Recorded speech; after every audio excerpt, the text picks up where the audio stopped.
నల్లగొండ జిల్లా నడిపనూరు సాంఘిక సంక్షేమ గురుకుల బాలికల పాఠశాలలో తాగునీటి సమస్యను మాజీ ఎమ్మెల్యే నోబుల భగత్ కుమార్ పరిశీలించారు. గత 10 రోజులుగా తాగునీరు లేక విద్యార్థులు తీవ్ర ఇబ్బందులు పడుతున్నారు అని అన్నారు. 3వ అంతస్తుకు బకెట్లతో నీరు తీసుకువెళ్లాల్సిన దుస్థితి ఏర్పడిందని ఆవేదన వ్యక్తం చేశారు. ఈ సమస్యపై ఉపాధ్యాయులు అధికారులకు సమాచారం అందించినా ఎటువంటి స్పందన లేదని ఆరోపించారు. పాఠశాలలో తాగునీటి సమస్యను శాశ్వతంగా పరిష్కరించాలని భగత్ కుమార్ డిమాండ్ చేశారు.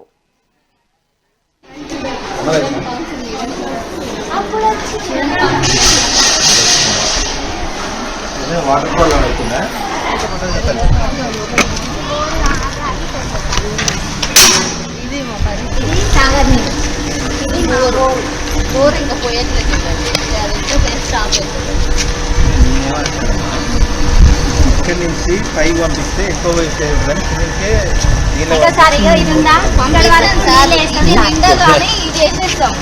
పైకి వెళ్ళిపోతుంది. 10 రోజుల నుంచి అయితే కింద నుంచి పట్టుకెళ్తున్నాను. లేదు సార్, ఇది వేస్తేనే పైకి వెళ్తాయి. అంతవరకు వస్తే నీళ్ళు చిన్న మోటార్ వేస్తాం సార్.